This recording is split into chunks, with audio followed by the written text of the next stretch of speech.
Buletin Didik 1 Januari tahun baru 2022 bersama saya Mimi Azira Abdullah. Assalamualaikum dan salam sejahtera. Di sebalik segala dugaan dan cabaran, semangat kebersamaan membolehkan negara melalui tempoh getir tahun 2021.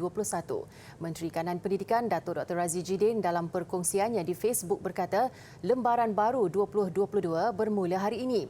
Beliau yakin seluruh keluarga besar KPM akan terus berusaha merangka pendekatan yang lebih komprehensif bagi memacu sektor pendidikan negara lebih gemilang pada tahun mendatang.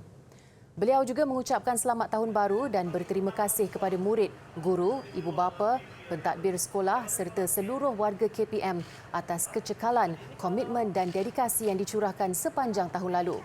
Dr. Razzie juga percaya dengan komitmen seluruh warga KPM, amanah untuk menyediakan pendidikan terbaik untuk generasi pewaris negara mampu dilaksana dengan jayanya.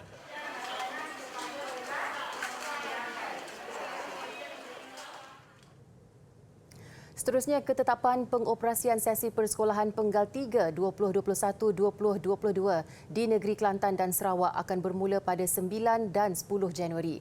Ini susulan kedua-dua negeri berkenaan yang beralih ke fasa 4 Pelan Pemulihan Negara PPN berkuat kuasa 3 Januari. Seperti mana diumumkan KPM dalam kenyataan media semalam, ketetapan pengoperasian institusi pendidikan sesi persekolahan Penggal 3 2021-2022 melibatkan institusi pendidikan bawah KPM seluruh negara, termasuklah di negeri Kelantan dan Sarawak. Pengoperasian dan kehadiran murid adalah mengikut ketetapan yang telah diumumkan. Ketetapan ini dibuat setelah mengambil kira kesediaan institusi pendidikan di Kelantan dan Sarawak untuk memulakan pengoperasian mengikut tarikh pembukaan sekolah. Manakala bagi institusi pendidikan di Kelantan dan Sarawak yang terlibat dengan banjir atau dijadikan pusat pemindahan sementara PPS, KPM akan mengeluarkan maklumat lanjut mengenai pengoperasian institusi terlibat pada 3 Januari setelah mengambil kira kesediaan untuk beroperasi.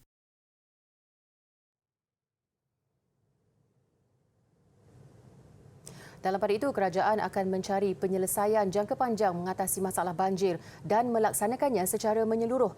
Perdana Menteri Datuk Seri Ismail Sabri Yaakob berkata langkah itu dijangka memerlukan kos yang besar, namun ia membantu mengurangkan kos dikeluarkan kerajaan setiap kali musim banjir.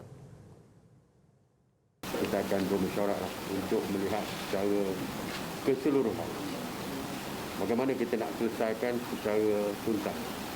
Secara semua sekali lah, secara komprehensif, secara menyeluruh isu yang berkaitan dengan banjir. Perkara itu menjadi agenda utama Jawatankuasa Pengurusan Bencana Pusat sebaik operasi pasca banjir selesai. Datuk Seri Ismail Sabri berkata demikian selepas menyampaikan sumbangan misi bantuan banjir keluarga Malaysia di Lancang Temerloh. Jelas beliau, sejumlah 1.4 bilion ringgit sudah dibelanjakan sebagai bantuan banjir setakat ini dan jumlahnya dijangka meningkat sebaik kerajaan menerima laporan terperinci berhubung perkembangan semasa.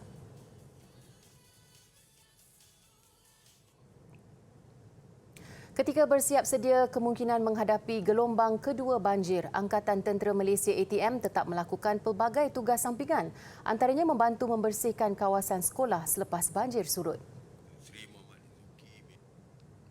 Sekolah Menengah Kebangsaan Sri Damai Kuantan ini antara yang teruk terjejas kerana ditenggelami air lebih 2 meter. Akibatnya, pelbagai alatan kegunaan 67 guru serta 824 pelajar termasuk barangan elektrik, perabot, buku dan alat bantuan mengajar rosak. Seluruh kawasan sekolah pula dipenuhi lumpur. Bagi meringankan beban kaki tangan sekolah, anggota Markas 4 Brigade Mechanized Kuantan tampil bergotong royong membersih sekolah berkenaan. Program Jiwa Murni membersih sekolah ini sudah seminggu dilakukan. Bukan saja di sini kami memberi bantuan, tetapi di tempat lain juga kami ada bagi bantuan di tempat-tempat yang digunakan oleh banyak orang awam seperti dewan, masjid dan lain-lain tempat. Dan kami berharap agar apa yang kami buat ini, walaupun datang gelombang kedua yang kami doakan tidak berlaku, tetapi kami sentiasa bersedia untuk membantu. Syukurlah dan berterima kasih kepada Pak Brigade kerana dapat membantu pasca banjir, khususnya untuk pembersihan sekolah. Kerana kalau tanpa bantuan mereka, saya rasa susahlah sebab kita dilanda banjir begitu teruk lah dalam 2 meter. Proses membaiki dan menggantikan alatan rosak akan dilakukan segera sebelum guru dan pelajar kembali ke sekolah pada 10 Januari ini. 27 guru sekolah terbabit dilaporkan turut menjadi mangsa banjir. Misi Perubatan Bencana Banjir Fakulti Perubatan Universiti Teknologi Mara UiTM menggerakkan aset membantu komuniti Kampung Nelayan Teluk Gong di Pelabuhan Kelang. Bantuan diberikan kepada mangsa banjir bagi mendapatkan khidmat pemeriksaan seperti rawatan luka dan jangkitan ringan, pemeriksaan penyakit kronik, pemeriksaan kesihatan serta pemberian ubatan biasa. Misi berkenaan diketuai oleh Profesor Dr. Ifat Omar semalam. Turut serta Menteri Pengajian Tinggi Datuk Seri Dr. Nuraini Ahmad dan Naib Chancellor UiTM Profesor Dr. Roziah Muhammad Jano. Fakulti Perubatan UiTM menyediakan khidmat klinik bergerak menggunakan bas dan khidmat pakar perubatan kepada mangsa banjir. Klinik bergerak UEMR juga diubah sesuai khusus dan mempunyai ruang kerja yang luas serta mempunyai bilik berasingan untuk memudahkan urusan memeriksa pesakit.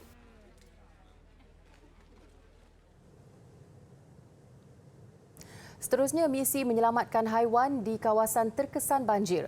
Fakulti Perubatan Veterina Universiti Putra Malaysia UPM turut terpanggil melaksanakannya. Usaha ini hasil kerjasama beberapa persatuan veterina dan Jabatan Perkhidmatan Veterina Selangor yang menjadikan Taman Sri Nanding Hulu Langat Selangor sebagai lokasi bantuan. Misi selama 2 hari bermula hari ini beroperasi pada jam 9 pagi hingga 6 petang di hadapan Petronas Bukit Nanding. Sebelum ini, klinik veterina bergerak itu telah ke Taman Sri Muda Shah Alam pada 21 hingga 27 Disember lalu.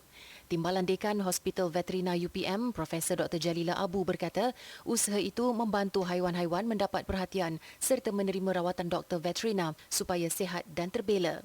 Program itu secara langsung juga dapat melatih penuntut Fakulti Perubatan Veterina UPM untuk menimba pengalaman serta pembelajaran sepanjang hayat bagi kegunaan mereka kelak. Perkhidmatan rawatan haiwan ini adalah percuma serta disokong oleh doktor veterina dari pelbagai agensi dan klinik. Orang awam boleh membawa mana-mana haiwan milik sendiri atau haiwan terbiar yang terkesan dengan musibah banjir ke klinik bergerak ini. Selain pasukan veterina berpusat yang ditempatkan di lokasi ini, beberapa pasukan veterina akan bergerak dari rumah ke rumah. Sumbangan bantuan bencana banjir. Anda boleh menyalurkan sumbangan anda kepada Yayasan Didik Negara menerusi akaun bank tertera. Sumbangan berbentuk barangan pula boleh disalurkan ke Pusat Pengumpulan Barang YDM.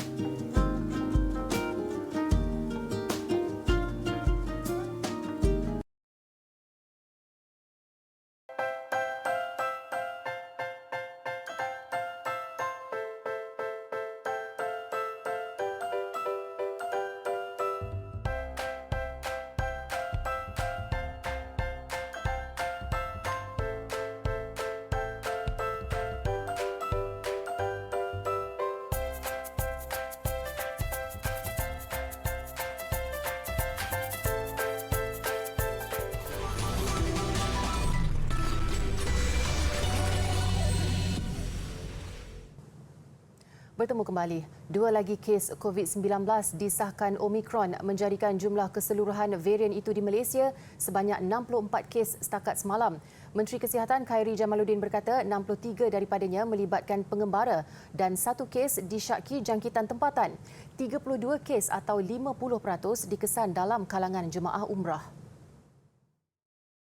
Kementerian Kesihatan Malaysia ingin memaklumkan bahawa Institut Penyelidikan Perubatan IMR telah menjalankan ujian PCR Genotyping Assay ke atas 1,077 sampel kes positif COVID-19 dalam kalangan pengembara dari 21 sehingga 29 Disember.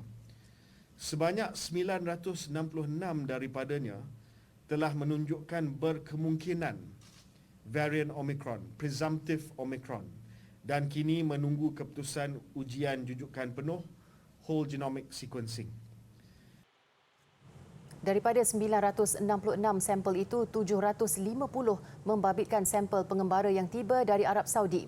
Sehingga 30 Disember lalu, KPM merekodkan 9 kluster membabitkan jemaah umrah. 5 kluster merangkumi kes indeks varian Omicron, 1 kes indeks berkemungkinan keputusan WGS dan 3 kluster kes indeks positif COVID-19 bukan varian Omicron. Dalam perkembangan sama, Khairi turut menjelaskan kumpulan teknikal KKM sedang mengkaji keperluan memberi suntikan dos penggalak keempat susulan ancaman Omicron. Pihaknya mengambil maklum berhubung kajian yang mendapati pemberian dos penggalak Pfizer kepada penerima suntikan primer jenis Sinovac adalah tidak mencukupi bagi membendung jangkitan Omicron. Kita telah menerima berita tersebut.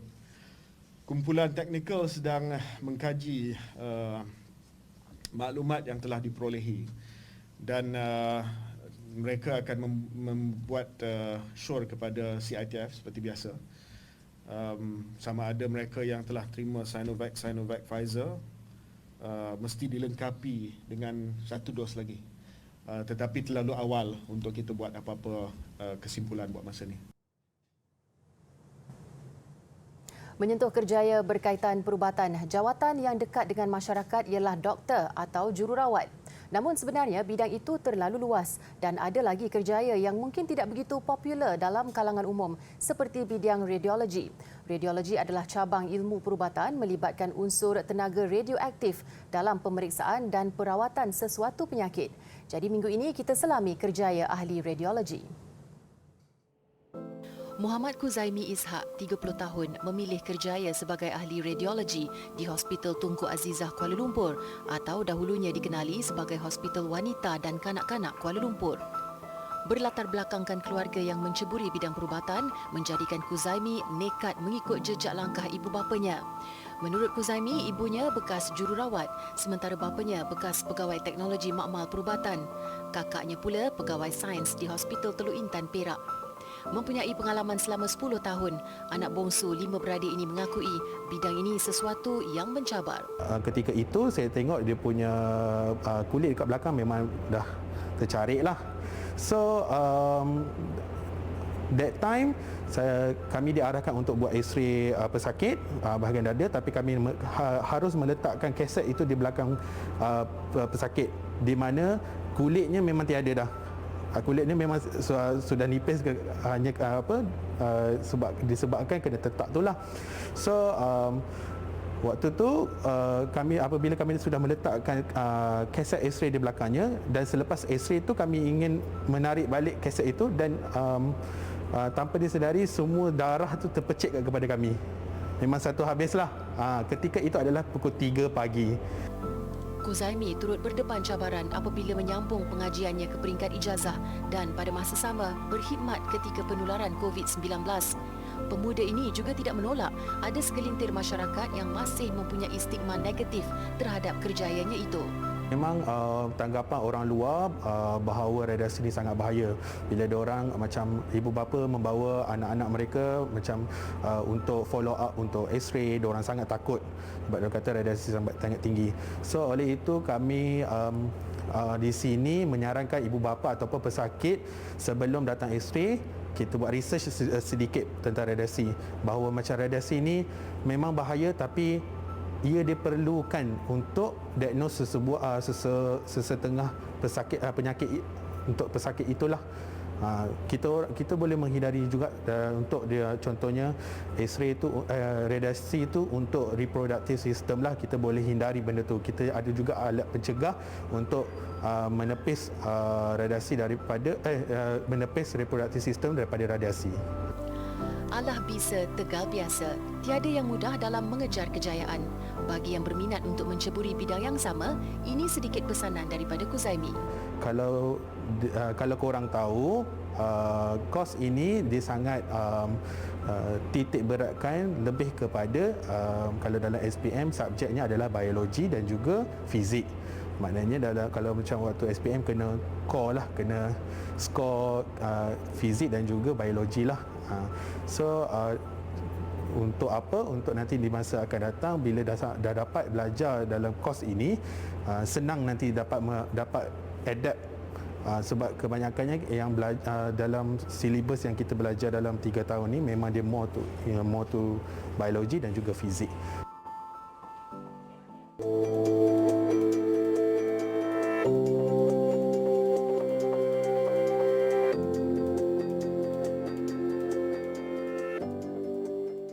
1, 2, 3, 4, 5, 6, 7,5.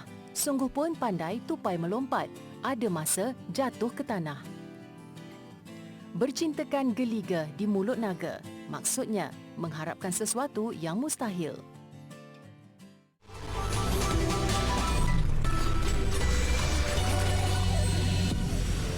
Masih bersama Buletin Didik. Sambutan kedatangan Tahun Baru di luar negara tetap meriah meskipun sudah lebih 2 tahun berdepan COVID-19. Australia antara negara terawal menyambut Tahun Baru dengan pelaksanaan langkah pencegahan pandemik itu. Kawasan sekitar Sydney Harbour Bridge antara tumpuan utama penduduk dan pelancong setiap tahun bagi sambutan Tahun Baru.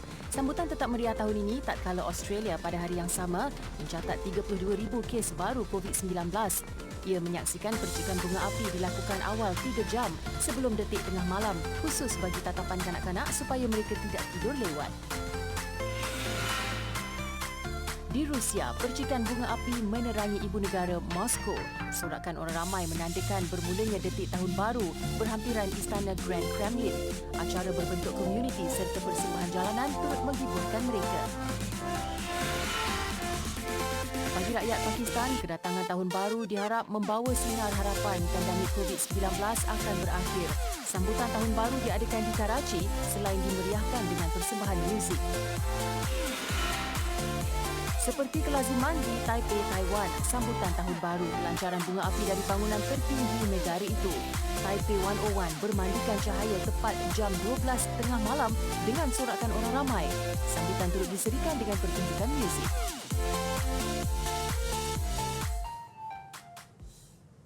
Daripada kebanyakan acara sambutan Tahun Baru pula, Ras Al Khaimah menarik perhatian global dengan memecah 2 Guinness World Records. Persembahan pyroteknik yang memukau selama 12 minit memecah rekod dunia untuk pertunjukan bunga api drone pada altitude tertinggi. Keseluruhan acara diatur melibatkan 6 bahagian bermula dengan countdown sebelum detik Tahun Baru.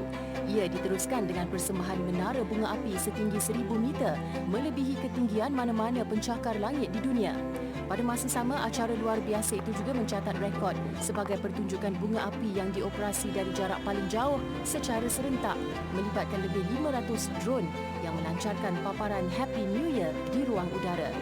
Lebih 15,000 bunga api yang digunakan antaranya dihasilkan dan direka sendiri oleh keluarga-keluarga berpengaruh. Turut digunakan ratusan bot untuk melancarkan bunga api. Persembahan pyroteknik pula meliputi kawasan hampir 5 km dengan koreografi istimewa dan iringan muzik orkestra. Acara ini mendapat sokongan pelbagai badan kerajaan Rock City. Ia turut dihadiri pengadil rasmi dari Guinness World Records yang menyampaikan pengiktirafan.